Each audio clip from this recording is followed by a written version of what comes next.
The Fall. On the lush world of Zephyria, life had always been peaceful. The Zephyrians, a race of gentle, furred bipeds with large, expressive eyes, had never known war or widespread disease. Their society thrived on cooperation and intellectual pursuits, with technology that focused on improving their already idyllic existence. But peace, as they would learn, was fragile. It began in the southern continent, in the sprawling metropolis of Lumina.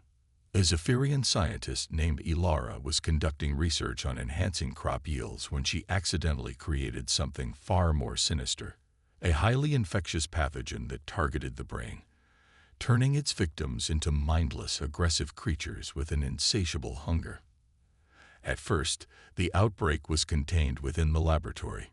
Ilara and her team worked tirelessly to find a cure, but the pathogen mutated faster than they could study it. Then, on a fateful night, an infected lab assistant escaped. Within days, Lumina was in chaos. The infected, now dubbed Ravagers by the terrified populace, spread through the city like wildfire. The Zephyrian authorities, unused to such crises, were overwhelmed. Their non-lethal containment methods proved ineffective against the relentless horde. Terrace, a young Zephyrian journalist, found himself in the heart of the disaster. He had been in Lumina to cover a technology expo when the outbreak began. Now he was running for his life, his camera drone capturing horrifying footage of his people turning on each other. "This is Terrace, reporting from the Stellar Boulevard in Lumina." He panted into his comm device as he ran. "The situation is dire. The infected are everywhere. I've seen them tear through barricades like they were made of paper.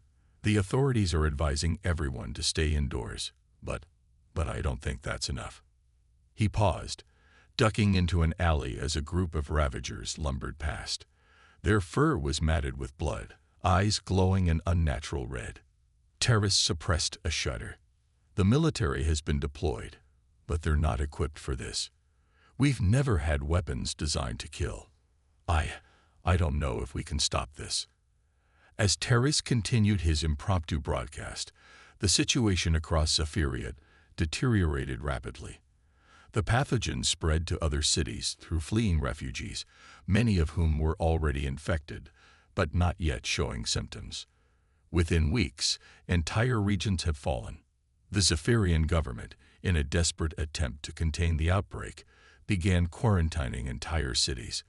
But it was too little, too late. The Ravagers had already spread too far, their numbers growing exponentially with each passing day. Ilara, the scientist responsible for the outbreak, worked tirelessly in a secure facility, trying to find a cure. But as reports flooded in from across the planet, she realized with growing horror that her creation might spell the end of Zephyrian civilization. "I never meant for this to happen," she whispered, her fur dull and unkempt from weeks of non-stop work. "How could I have known? We were trying to end hunger, not create monsters." As the first month of the outbreak drew to a close, nearly half of Zephyrria's population had either fallen to the Ravagers or been turned. The survivors huddled in fortified enclaves, using what little weaponry they had managed to cobble together to keep the hordes at bay. Terrace, having escaped Lumina, found himself in one such enclave in the northern mountains. He had seen things that would haunt him for the rest of his life, but he continued to document everything. Someone had to tell their story, even if there was no one left to hear it. As he looked out over the valley below, watching the distant figures of Ravagers roaming aimlessly, Terrace couldn't help but feel a sense of despair. Was this how it would end for the Zephyrians? Not with a bang, but with a whimper, as their civilization was slowly devoured from within. Little did he know, hope was coming from the most unexpected place, the stars above. Survivors struggle. As the Ravager infection spread across Zephyria, pockets of survivors began to emerge. These groups, often led by those with military or scientific backgrounds, established fortified communities in remote areas. One such community, nestled in the Crimson Peaks, became known as Haven. Terrace found himself in Haven, his journalistic instincts driving him to document the struggles and triumphs of his fellow survivors. The community was a hodgepodge of Zephyrians from all walks of life, united by their will to survive. Lena, a former agricultural engineer, had become Haven's de facto leader. Her practical knowledge and calm demeanor helped keep the community functioning in the face of constant danger. "We can't just survive," Lena often said during community meetings. "We need to find a way to reclaim our world. But first, we need to understand what we're up against." Understanding the Ravagers became Haven's primary goal. They set up observation posts and sent out scouting parties to study the infected. What they discovered was both fascinating and terrifying. The Ravagers seemed to operate on a hive mind mentality. They moved in swarms, responding to stimuli as a single entity. They didn't need to eat or sleep, drawing energy from an unknown source. And most alarmingly, they were evolving. Ilara, the scientist responsible for the initial outbreak, had managed to escape Lumina and found her way to Haven. Despite initial hostility from some survivors, her expertise proved invaluable in studying the Ravagers. "The pathogen is unlike anything I've ever seen," Ilara explained during a briefing. "It's not just changing its hosts, it's adapting to our attempts to stop it. Every failed cure, every defensive measure we take, it learns from and evolves." Life in Haven was a constant battle for survival. Food was scarce, as venturing out to the abandoned farms was extremely dangerous. They resorted to growing what they could within the fortified walls and rationing strictly. Water was another major concern. The community's location in the mountains provided some natural protection, but it also meant limited access to fresh water. They had to send out regular expeditions to nearby streams, each trip a potential death sentence. Terrace documented it all. The daily struggles, the losses, the small victories. He interviewed survivors, recorded their stories, and kept a detailed log of Haven's activities.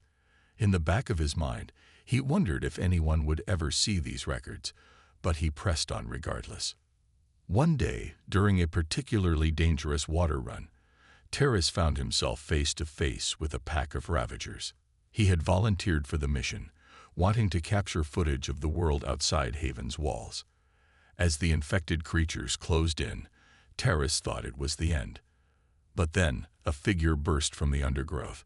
It was Kalo, Haven's best hunter, wielding a makeshift spear. "Run!" Kalo shouted, engaging the Ravagers with a ferocity Terrace had never seen in a Zephyrian before. Terrace didn't need to be told twice. He ran, his heart pounding, the sounds of combat fading behind him. When he finally reached the safety of Haven, he realized his camera drone had captured the entire encounter. The footage of Kalo's bravery inspired the community. It showed them that the Ravagers could be fought, that there was still hope. Lena used it as a rallying point, pushing for more offensive strategies rather than just hiding and surviving.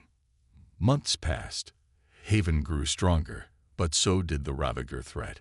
The infected were becoming more organized, their attacks more strategic. It was as if they were being guided by some greater intelligence. Ilara worked tirelessly in her lab, attempting to find a cure or at least a way to slow the Ravagers' evolution. But every breakthrough was met with a new challenge, as the pathogen adapted at an alarming rate.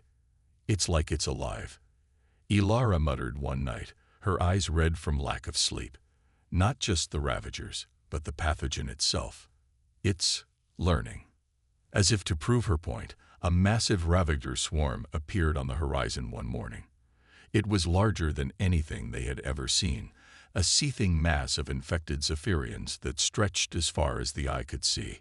Haven prepared for what they thought would be their last stand. Weapons were distributed, barricades reinforced. Terrace stood on the wall, his camera drone hovering nearby, ready to record their final moments. But as the swarm approached, something unexpected happened. A series of sonic booms echoed across the sky, and strange, sleek objects streaked overhead. The objects opened fire on the Ravager swarm, tearing through their ranks with weapons more advanced than anything the Zephyrians had ever seen.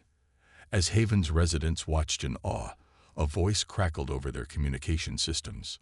It spoke in a language they didn't understand, but the intent was clear. Help had arrived. The Zephyrians were no longer alone in their fight for survival. But who were these newcomers, and what did their arrival mean for the future of their world? First contact.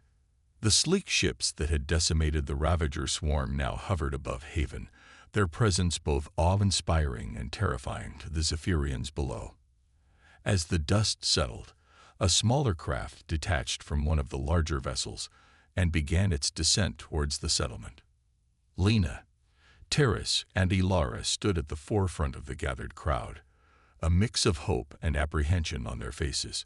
The craft touched down with barely a sound, and a hatch opened with a hiss of equalizing pressure. From within emerged beings, the likes of which no Zephyrian had ever seen.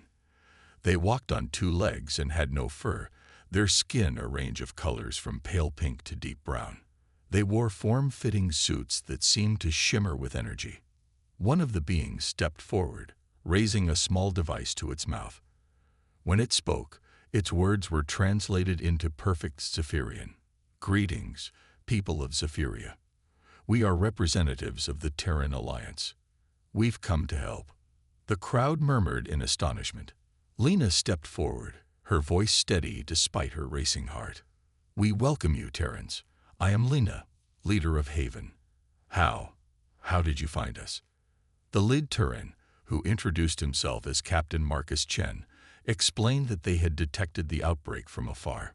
"We've dealt with similar situations before," he said. "When we realized what was happening, we came as fast as we could." Over the next few hours, the Terrans shared their knowledge and technology with the awestruck Zephyrians. They set up a command center in Haven, complete with holographic displays and advanced communication equipment. Terrace, ever the journalist, couldn't contain his curiosity. He bombarded the Terrans with questions, his camera drone hovering nearby to capture every moment. "Our civilization has faced its share of pandemics and biological warfare," a Terran scientist named Dr. Amelia Rodriguez explained to him. "We've developed technologies to combat such threats. What you call ravagers, we call necrotics. The pathogen is similar to ones we've encountered before." Ilara worked closely with the Terran scientists, sharing her research and learning from their vast experience. For the first time since the outbreak began, she felt a glimmer of hope. "The way your weapons tore through the Ravagers," she mused, examining a Terran pulse rifle. "It's incredible. Our non-lethal philosophy left us defenseless against this threat." Captain Chen nodded solemnly. "Sometimes, to preserve life, we must be prepared to take it. It's a hard lesson we learned long ago."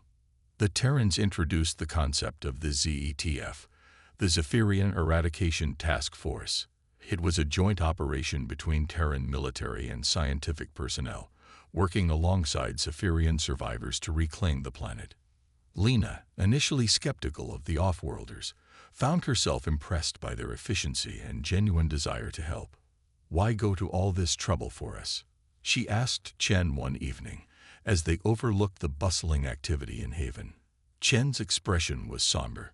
"Because we've been where you are. Our world nearly fell to a similar threat centuries ago. If not for the intervention of another alien race, we might not have survived. We swore then that we'd do the same for others if we ever had the chance."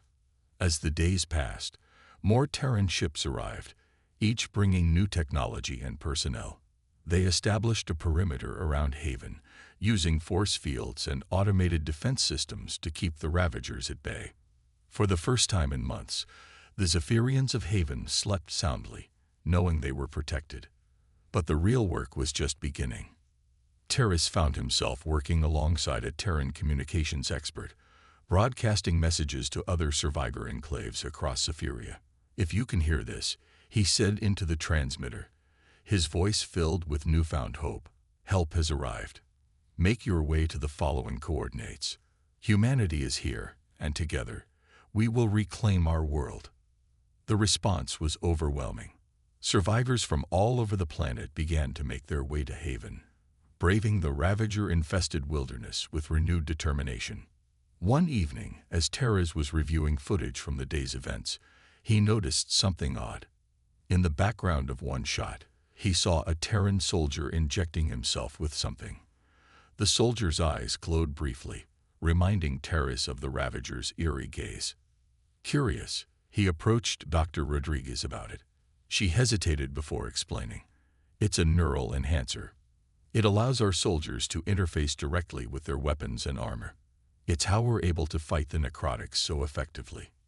Terrace felt a chill run down his spine. The Terrans were clearly more than they appeared to be.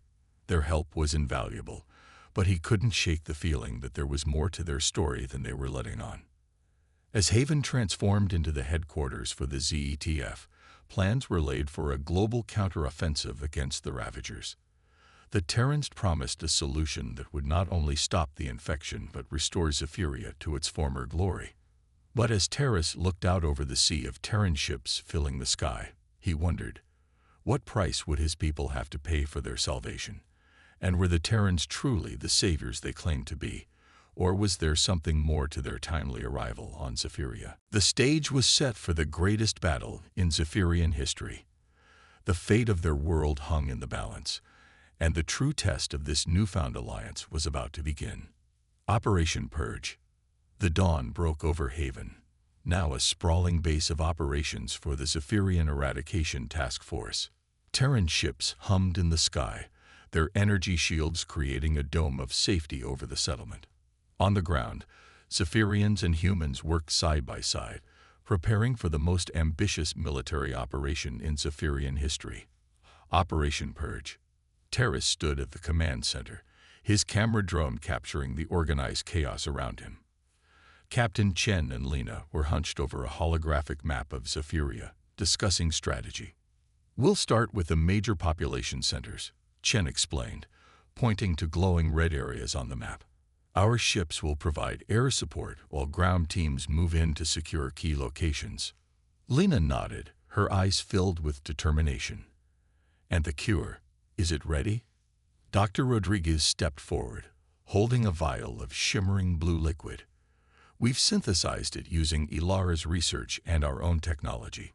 It's not just a cure, it's a complete cellular reset.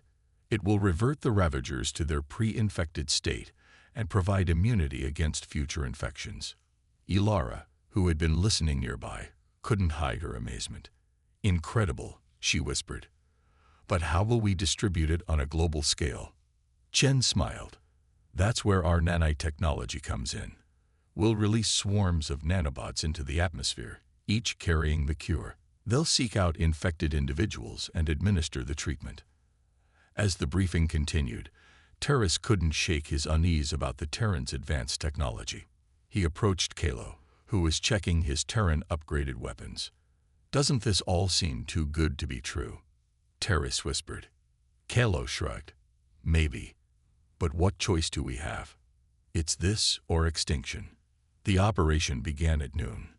Terran ships took to the skies, their weapons systems lighting up the horizon. On the ground, joint teams of Zephyrians and humans moved out, protected by energy shields and armed with pulse rifles. Terrace found himself embedded with one such team, led by a Terran soldier named Sarah and Kalo. They were tasked with securing the Lumina Central Hospital, where the outbreak had begun. As they moved through the ruined streets of Lumina, Terrace was struck by the devastation. Buildings lay in ruins, vehicles overturned, and the eerie silence was broken only by the distant sounds of combat. Suddenly, a horde of Ravagers burst from a nearby building. Sarah's team reacted instantly, their weapons firing with pinpoint accuracy. Kalo moved with a grace Terrace had never seen before, his movements enhanced by Terran technology. "Stay behind me," Sarah shouted to Terrace as she unleashed a barrage of energy pulses, disintegrating Ravagers left and right. As the battle raged, Terrace noticed something strange. Some of the Ravagers seemed to be changing. Their movements became more erratic, and their eyes flickered from red to their natural color. The Nanites. Dr. Rodriguez's voice crackled over the comm. They're working. All across Zephyria, similar scenes were playing out. The Terran ships released clouds of nanobots, which sought out the infected with unerring precision. Ravagers collapsed, their bodies convulsing as the cure took effect. In the sky above Lumina, Captain Chen coordinated the efforts from his command ship. "Push forward," he ordered. "We're making progress." But as the operation continued, not everything went according to plan. In some areas, the Ravagers seemed to be adapting to the Nanites, becoming more resistant. And in others, cured Zephyrians reacted with confusion and fear, some even turning on their saviors in their disoriented state. Lena's voice came over the comm, sounding strained. "We're getting reports of civil unrest in some of the cured areas. They're scared and confused. We need to adjust our approach." Chen's response was immediate. "All teams, switch to non-lethal tactics where possible. Our priority now is containment and stabilization." As night fell, the true scale of Operation Purge became clear. Entire cities had been reclaimed, with thousands of former Ravagers now under medical care. But the cost had been high. Many Zephyrians and even some Terrans had fallen in the fighting. Back at Haven, Terrace reviewed his footage, his heart heavy with the day's events. He watched as Sarah and Kalo worked tirelessly to secure and calm a group of newly cured Zephyrians. Their compassion, despite the chaos around them, was touching. But one clip caught his attention. In the heat of battle, he had captured footage of a Terran soldier whose armor had been breached. For a brief moment, Terrace saw not flesh beneath, but a complex array of cybernetics. His suspicions grew. The Terrans were indeed more than they appeared to be, but were their enhancements a sign of advancement, or something more sinister? As Operation Purge entered its second day, questions began to surface among the Zephyrians. How would their society rebuild after such devastation? What role would the Terrans play in their future? And at what cost had their salvation come? Ilara, working non-stop in the medical bay, voiced her concerns to Lena. "The cellular reset. It's more than just a cure. It's changing our very DNA. We're becoming different." Lena's expression was grim. "Different how?" "I'm not sure yet," Ilara admitted. "But whatever we were before, we're not that anymore. And I don't know if that's a good thing." As dawn broke on the third day of Operation Purge, the Zephyrians stood at a crossroads. Their world was being reclaimed, but at what cost? And what would their future look like in this new era of interstellar contact? The battle for Zephyria's survival had been won, but the struggle for its soul was just beginning. A new dawn. 3 months after the initiation of Operation Purge, Zephyria was a world transformed. The Ravager threat had been neutralized. Cities were being rebuilt at an astonishing pace thanks to Terran technology, and the population was slowly recovering from the trauma of the outbreak. Terrace stood atop the newly constructed Unity Tower in the heart of Lumina, his camera drone capturing panoramic views of the city. Sleek Terran buildings now stood alongside restored Zephyrian architecture, a visual testament to the alliance that had saved their world. "It's beautiful, isn't it?" Lena's voice came from behind him. She joined him at the railing, her eyes reflecting the golden light of the setting sun. Terrace nodded, but his expression remained troubled. "Beautiful, yes, but at what cost?" In the months following Operation Purge, the full extent of the changes brought by the Terran cure had become apparent. The Zephyrians who had been infected and cured found themselves stronger, faster, and more resilient than before. Their mental capacities had increased, and some even displayed low-level psionic abilities.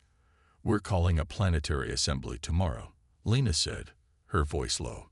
"The people need to know the truth about what's happening to us." Down in the medical district, Ilara and Dr. Rodriguez were putting the finishing touches on their report. The cellular reset caused by the cure had indeed altered Zephyrian DNA, integrating some aspects of the Ravager pathogen and Terran nanite technology. "It's not just a cure," Ilara explained to a group of concerned citizens. "It's an evolution. We're becoming a hybrid species, incorporating the strengths of what we were, what the pathogen made us, and what the Terrans gave us." The news spread quickly, causing a mix of excitement and fear among the population. Some saw it as a miracle, a chance for Zephyria to become stronger than ever. Others feared they were losing their identity, becoming something other than Zephyrian. Captain Chen, preparing to address the planetary assembly, found himself cornered by Terrace in a quiet corridor. "I know what you are," Terrace said, his voice steady. "I've seen beneath your armor. You're not just humans, are you?" Chen sighed, then nodded. "We were like you once. Flesh and blood, vulnerable to disease and time. But we evolved, integrated with our technology. It's how we survived our own apocalyptic events and became strong enough to help others. And now you're changing us too." Terrace pressed. "Was that the plan all along?" "No," Chen replied firmly. "We came to help genuinely. But perhaps subconsciously, we saw a chance to help you avoid centuries of struggle, to give you the kickstart we never had." The planetary assembly was a tense affair. Zephyrians from all walks of life gathered to hear the truth about their transformation and to decide their future. Lena, Ilara, and Captain Chen took turns explaining the situation. "We stand at a crossroads," Lena addressed the crowd, her voice carried across the planet. "The Terrans have given us a gift, but it's up to us to decide how to use it. We can embrace this change, use it to build a stronger, more resilient Zephyria, or we can reject it, find a way to reverse the process and return to what we were." The debate raged for days. Terrace documented it all, his reports becoming a crucial part of the planet-wide discussion. Calo, who had fully embraced his enhancements, argued passionately for acceptance. "We have a chance to become something greater, to ensure that we never fall victim to such a threat again." Others, like an elder named Vera, urged caution. "We must not lose sight of who we are, of the values and traditions that make us Zephyrian." In the end, a compromise was reached. Those who wished to embrace their transformation would be free to do so, while others could opt for a treatment to reverse the changes. Zephyria would move forward as a diverse society, united despite their differences. As the Terrans prepared to leave, their mission complete, Captain Chen met with Lena and Terrace one last time. "You've given us so much," Lena said, her gratitude evident. "How can we ever repay you?" Chen smiled. "Live, thrive, and when the time comes, join us among the stars. The galaxy is vast, and there are others out there who may need your help one day." As the Terran ships rose into the sky, Terrace felt a mix of emotions. Relief that his world had been saved, anxiety about the changes they had undergone, and excitement for what the future might hold. He turned to Lena. "So what now?" Lena's eyes sparkled with determination. "Now we rebuild, we learn, we grow, and we prepare, because something tells me this is just the beginning of a much greater adventure." Terrace nodded, his camera drone hovering beside him. Whatever came next, he would be there to document it. The story of Zephyria was far from over. In fact, it felt like it was just beginning. As the sun set on this new era, the citizens of Zephyria looked to the stars with a mix of wonder and anticipation. They had faced extinction and emerged stronger. They had made first contact and found allies. And now they stood ready to take their place in a universe far larger and more complex than they had ever imagined. The Ravager apocalypse had nearly destroyed them, but in the end, it had become the crucible from which a new, more resilient civilization had emerged. With the help of humanity, the Zephyrians had not just survived, they had transcended. And somewhere out there in the vast expanse of space, other worlds waited, perhaps facing their own apocalyptic events. But now, they wouldn't face them alone. For Zephyria and Earth stood ready, a united front against the darkness, a beacon of hope for all who might need their help. The adventure was just beginning.